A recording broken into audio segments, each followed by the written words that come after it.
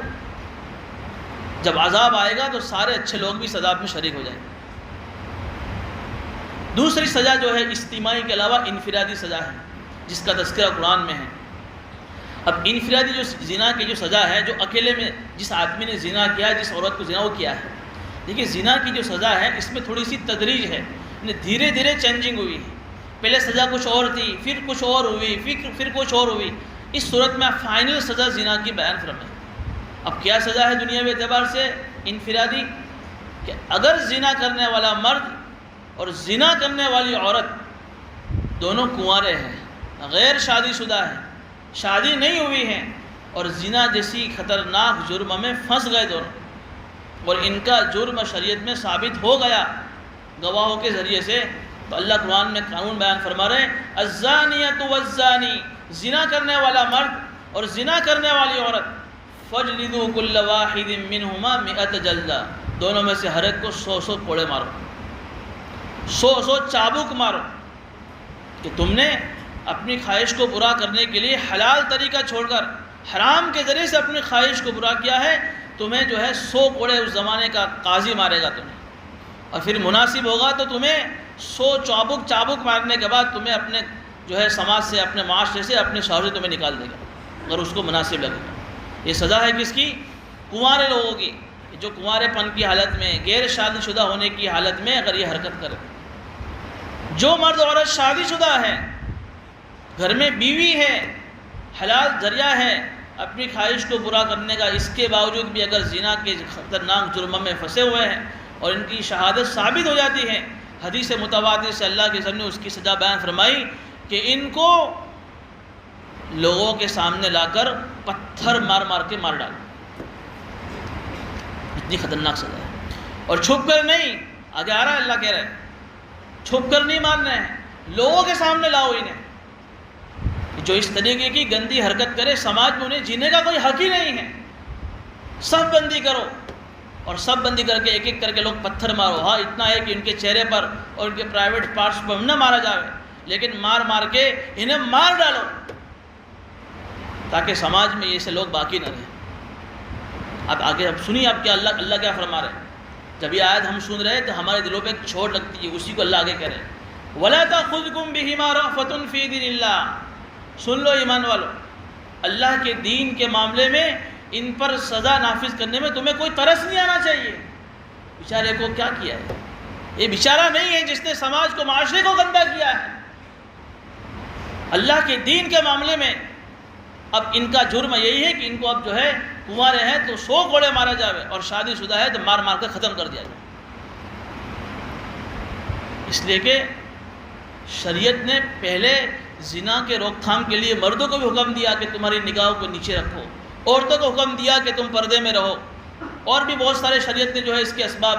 پھر بھی کوئی آدمی ان ساری حدود کو توڑ کر بد نظری کر رہا ہے، عورتیں بے پردہ باہر گھوم رہی ہیں، پھر بھی اللہ کہہ رہے کہ بھئی انہیں رسوا مت کرو، الگ سے سمجھاؤ انہیں۔ سمجھانے کے باوجود بھی نہیں سمجھ رہے ہیں، اور پھر شریعت کی ساری حدود کو توڑ کر ایک کراس کر کے یہ لوگ پھر زنا جیسے جرم میں ملوث ہو جاتے ہیں۔ اللہ کہہ رہے کہ اب انہیں چھپ کر سزا دینے کے لائق نہیں، اور انہیں چھپ کر سزا دی جائے گی تو پھر لوگوں کے اندر ہمت پیدا ہو جائے گی، ہم بھی جو ہے چھپ کر مار کھا لیں گے۔ اس لیے کہ عذاب کسے کہتے ہیں؟ اِلَامُ الْحَيِّ عَلَى سَبِيلِ الْهَوَانِ، کہ کسی زندے کو تکلیف دینا رسوائی کے طور پر۔ آگے اللہ وہی کہہ رہے ہیں وَلْيَشْهَدْ عَذَابَهُمَا طَائِفَةٌ مِّنَ الْمُؤْمِنِينَ۔ ایک تو کیا کرنا ہے کہ اگر تمہارے اندر ایمان ہے، ان کنتم تؤمنون باللہ، اللہ پر ایمان رکھتے ہو، واليوم الآخر، اور آخرت کے دن پر تمہارا ایمان ہے، تو اللہ کے دین کے معاملے میں تمہیں کوئی ترس نہیں آنا چاہیے۔ ایک بات۔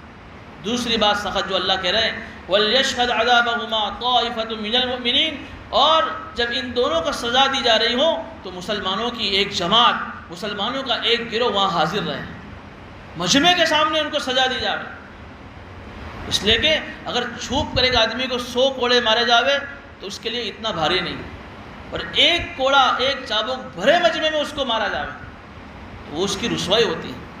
مفسرین یہی کہہ رہے ہیں کہ اللہ نے یہ حکم رسوائی کے لیے بیان کیا ہے، کہ پہلے کہا کہ سدھر جاؤ، زنا کی روک تھام کے لیے آپ کو سارے اسباب بتا دیے، پھر بھی آپ جو ہے اپنی منمانی کر کے سارے حدود کو شریعت کے توڑ کر تم زنا میں داخل ہو گئے۔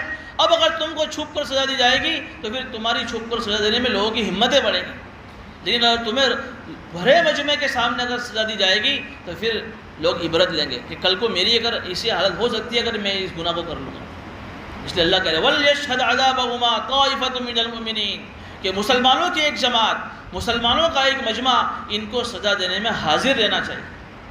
اس سے پتہ چلتا ہے کہ زنا اللہ کی نگاہ میں کتنا خطرناک جرم ہے، کہ جس سزا کے اندر اللہ نے کوئی رعایت نہیں کی ہے۔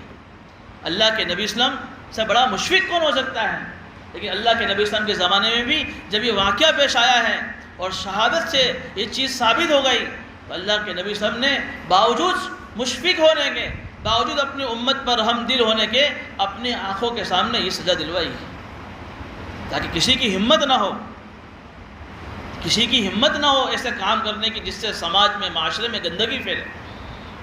لیکن جتنی خطرناک سزا ہے اس کی خطرناک اتنی شرطیں بھی ہیں۔ ایسا نہیں ہے کہ کوئی آدمی اگر آ کر کہہ دے کہ بھئی فلاں نے فلاں سے زنا کیا ہے اور اس کی سزا ثابت ہو گئی۔ دو چیزیں سمجھنی ہیں، ایک تو اس کے لیے اسلامی حکومت کا ہونا ضروری ہے، اگر اسلامی حکومت نہیں ہے تو پھر ہم اپنے اعتبار سے یہ سزا نافذ نہیں کر سکتے۔ ہمارے یہاں تو اسلامی حکومت ہے نہیں، یہ سزا نافذ نہیں ہو سکتی۔ جہاں اسلامی حکومت جیسے سعودی ہے وہاں ہوتا ہے، ہر جمعہ میں ہوتا ہے، چوری والا اگر چوری کی ہے تو بھرے مجمع میں جو ہے آ کر اس کا ہاتھ کاٹ دیے جاتے ہیں. کسی نے جو ہے مرڈر کیا ہے تو اس کے بدلے میں قصاص کے طور پر اس کی گردن کو بھرے مجمع میں اڑا دیا جاتا ہے. کسی نے جو ہے یہ زنا کیا ہے، کنوارے ہیں تو ان کو بھرے مجمع کے سامنے کوڑے مارے جاتے ہیں، اور شادی شدہ ہے تو بھرے مجمع میں ان کو مار دیا جاتا ہے. تو ایک تو یہ ہے کہ اسلامی حکومت ہونی چاہیے ان سزا کو نافذ کرنے کے لیے. دوسری جو شرط یہ ہے کہ 4 عینی گواہ اٹلے آنکھوں دیکھی گواہ، جنہوں نے اپنے آنکھوں سے، چاروں میں سے ہر ایک نے اپنے آنکھوں سے اس طریقے سے دیکھا ہو مرد عورت کو زنا کرتے ہوئے جس طریقے سے سرما دانی میں ہم سلائی ڈالتے ہیں، اس طریقے سے اپنی آنکھوں سے 4 مردوں نے اگر دیکھا ہو تو ہی ان کا زنا کا ثبوت ہوگا. بڑی خطرناک شرط ہے یہ. جتنی خطرناک سزا ہے اس کی پروسیجر بھی اتنی ڈینجر ہے. اب دیکھیے چاند کے معاملے میں کہ 2 آدمی اگر قاضی یا مفتی کے پاس آ کر ایک گواہی دے اور معتبر ہے، شریعت کے پابند ہے کہ ہم نے چاند دیکھا ہے، تو اس کی رائے کا اعتبار کر کے چاند کا فیصلہ کر دیا جائے گا 2 آدمی. لیکن زنا کے باب میں 2 نہیں چلیں گے، 4. اور 4 گواہ بھی کیسے کہ جنہوں نے اپنی آنکھوں سے دیکھا ہو. اگر ان میں سے ایک نے دیکھا، 3 نے دیکھا، 2 نے دیکھا، دونوں نے دیکھا، تو شریعت کی نگاہ میں سزا ثابت نہیں ہوگی. ورنہ تو پھر کیا ہوگا؟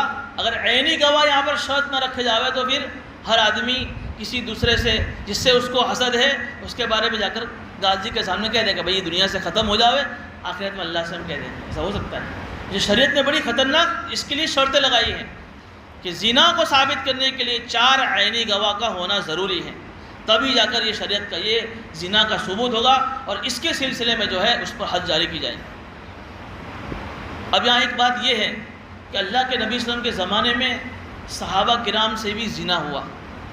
اب کوئی یہ سوچے کہ صحابہ کرام جن کو اللہ نے اپنے نبی کے صحابہ بننے کے لیے جن کا انتخاب کیا، ان سے زنا کیسے ہو گیا؟ عجیب بات دیکھیے مفسرین نے. اللہ کو قیامت تک کے لیے اپنی شریعت کو نافذ کرنا تھا. سننا ہے بات ذرا دھیان سے. اللہ کو قیامت تک کے لیے اپنی شریعت کو نافذ کرنا تھا. شریعت کے سارے مسائل پریکٹیکلی لوگوں کو دکھانے تھے. اب پریکٹیکلی دکھانے کے لیے کیا کرنا پڑتا؟ نبیوں کا استعمال تو اللہ نہیں کر سکتے، اس لیے کہ نبی معصوم ہوتے ہیں، نبی سے گناہ ہو ہی نہیں سکتا ہے. اللہ نے صحابہ کا انتخاب فرمایا اور صحابہ نے اپنے آپ کو بدنام کرنے کے لیے تیار بھی ہو گئے کہ اگر ہمارے سے اگر جو ہے ہم پر زنا لگے، زنا کی تہمت، ہم اگر زنا کریں اور زنا کی سزا میں اگر ہمیں مار کر ختم کر دیا جائے، لیکن ایک پریکٹیکلی طریقہ امت کے سامنے آئے، ہم اس کے لیے بھی تیار ہیں. ورنہ صحابہ کرام معصوم نہیں ہیں، لیکن اللہ نے انہیں گناہوں سے محفوظ رکھا تھا. ان کی ذات سے وحید تک وہ زنا جیسے گناہ کو کرتے، لیکن اللہ کو پریکٹیکلی ساری سزائیں، سارے قانون دنیا کے قیامت تک کی انسانیت کو دکھانے تھے. جیسے صحابہ کرام سے کچھ صحابہ کرام سے زنا کا معاملہ ہوا ہے. جیسے معاذ اسلمی رضی اللہ عنہ جو ہے زنا ہو گیا. زنا کے اندر 4 گواہ نے ثبوت پیش کر دیا. اللہ کے نبی صلی اللہ علیہ وسلم نے باقاعدہ حضرت معاذ اسلمی اور جن عورت سے زنا ہوا تھا دونوں کو بلایا، میدان میں کھڈا کھود کر دونوں کو کھڑا رکھا اور صحابہ نے جو ہے اپنے ہاتھوں سے پتھر مار کر ان کو مار ڈالا. اس موقع پر ایک صحابی کی جملے سے یہ جملہ نکل گیا کہ کیسا آدمی ہے یہ. عجیب جملہ ان کی زبان سے نکلا. اللہ کے نبی صلی اللہ علیہ وسلم کی جب کانوں میں یہ بات آئی، کہا کہ معاذ نے ایسی توبہ کی ہے کہ اگر اس کی توبہ مدینے کے 70 آدمیوں پر تقسیم کی جائے تو سارے لوگوں کی مغفرت ہو جائے. معاذ کو برا مت کہو، یہ اللہ کی کچھ مصلحت ہے جس کی وجہ سے ان سے زنا ہو گیا ہے، لیکن انہوں نے زنا کے نتیجے میں ایسی توبہ کی ہے. کیونکہ زنا چاہے کتنا ہی خطرناک جرم ہو، کوئی اس سے آدمی کافر نہیں ہو جاتا ہے، حرام کام ہوا ہے. معاذ نے ایسی توبہ کی ہے کہ جس توبہ کے نتیجے میں اگر ان کی توبہ کو مدینہ کے 70 آدمیوں پر تقسیم کیا جائے تو سارے کے گناہ سارے کو اللہ معاف کر دے. اس طریقہ واقعہ ایک عورت کے بارے میں لکھا ہے. زنا ہو گیا، اللہ کے نبی صلی اللہ علیہ وسلم کے پاس آئی، پریگننٹ تھی وہ. کہا کہ نبی اللہ مجھ سے زنا ہو گیا. اللہ کے نبی صلی اللہ علیہ وسلم نے منہ پھرا لیا. ادھر سے آ کر پھر سے کہا یا نبی اللہ مجھ سے زنا ہو گیا ہے. ادھر سے منہ پھرا لیا. ادھر سے آئی یا نبی اللہ مجھ سے زنا ہو گیا ہے. ادھر سے منہ پھیر لیا. پیچھے سے آئی یا نبی اللہ مجھ سے زنا ہو گیا. 4 مرتبہ. یہ زنا کے ثبوت کے لیے دوسری شرط. ایک شرط کیا ہے کہ 4 آدمی گواہی دے. دوسری شرط یہ کہ خود آدمی 4 مرتبہ اقرار کر لے کہ میں نے زنا کیا ہے تو زنا کا ثبوت ہو جائے. اب جب 4 مرتبہ اس نے اقرار کر لیا تو زنا کا ثبوت ہو گیا. تو اللہ کے نبی صلی اللہ علیہ وسلم نے فرمایا کہ تو ابھی حمل سے ہے, ابھی تجھ پر یہ زنا چونکہ شادی شدہ تھی, تجھ پر یہ سزا سمساری کی, رجم کی, پتھر مارنے کی ابھی جاری نہیں ہو سکتی. جب تیرا بچہ پیدا ہو جاوے اس وقت آنا. لیکن چونکہ صحابہ سے گناہ ہونے کے بعد اندر سے بے چین ہو جاتے تھے. کس طریقے سے دنیا میں اس کی سزا, حالانکہ معلوم تھی اس عورت کو کہ اس کی سزا کیا ہے, مجھے مار مار کر ختم کر دیا جائے گا, لیکن دنیا کے اندر تھوڑی سی تکلیف برداشت ہے, آخرت کے اندر اللہ اس کی مجھے پکڑ نہ کرے. بچہ پیدا ہو گیا 9 مہینے کے بعد, لے کر آئے بچے کو گود میں, دودھ پیتا بچہ ہے, نبی اللہ وہ سزا مجھ پر جاری کر, ہاتھ میں دودھ پیتا بچہ ہے. اللہ کے نبی سے فرمایا کہ ابھی بچہ چھوٹا ہے, جب اس کے دودھ پلانے کی مدت جب پوری ہو جائے, جب یہ روٹی کھاتا ہو جاوے اس وقت لے کر آ. چلی گئی واپس. 2.5 سال کے بعد بچے کو لے کر آئے, بچے کے ہاتھ میں روٹی. اللہ کے نبی صلی اللہ علیہ وسلم نے کہا کہ اب بات زنا تجھ پر ثبوت ہو گیا ہے. اس بچے کو ہاتھ میں سے لے لیا گیا اور اس عورت کو کھڈا کھود کر اس کو مار دیا. اس موقع پر بھی کسی صحابی کے جملے سے یہ الفاظ نکلے, اسی موقع پر اللہ نے فرمایا کہ اس نے ایسی توبہ کی کہ اگر اس کی توبہ کو مدینہ کے لوگوں پر تقسیم کیا تو سارے لوگ ہی مغفرت ہو جائیں. تو یہاں اگر ہمارے زبان سے یہ الفاظ نہیں نکلنے چاہیے کسی صحابی کے بارے میں کہ زنا کیوں ہوا, وہ مصلحت تھی, وہ مصلحت کو اللہ ہم سے زیادہ جانتے ہیں. لیکن قیامت تک کے لیے قانون لوگوں کو دکھانا تھا کہ اگر تم اپنے معاشرے میں, اپنے سماج میں اگر اسلامی حکومت ہوگی اور تم اس طریقے کا اگر جو ہے کام کرو گے تو تمہیں کیسے سزا ملے گی, وہ پریکٹیکل ہمارے سامنے آ گیا. اور وہ طریقہ ہمارے سامنے نہ ہوتا تو آج کے زمانے کے اسلامی قاضی کے لیے, اسلامی جج کے لیے سزا دینا مشکل ہو جاتا. بہرحال اس آیت میں اللہ تعالیٰ نے زنا کی زبردست سزا بیان فرمائی ہے تاکہ اس کے ذریعے سے, ایسی عبرتناک سزا کے ذریعے سے معاشرے سے زنا جیسے اور گھناؤنے جرم سے معاشرے کی حفاظت ہو جائے. اللہ تعالیٰ جو ہے ایسے گندے فعل سے, ایسی گندے حرکت سے ہمارے پورے معاشرے کی حفاظت فرمائے. اب اس کے بعد کی جو آیت ہے اس میں بھی ایک عجیب بات ہے. انسان کا فطرت اللہ بیان فرما رہے ہیں, لیکن جو کہ بڑی تفصیل سے بات ہے, انشاءاللہ آئندہ ہفتے اس کو بیان کیا جائے. اللہ پاک ہمیں ان باتوں کو عمل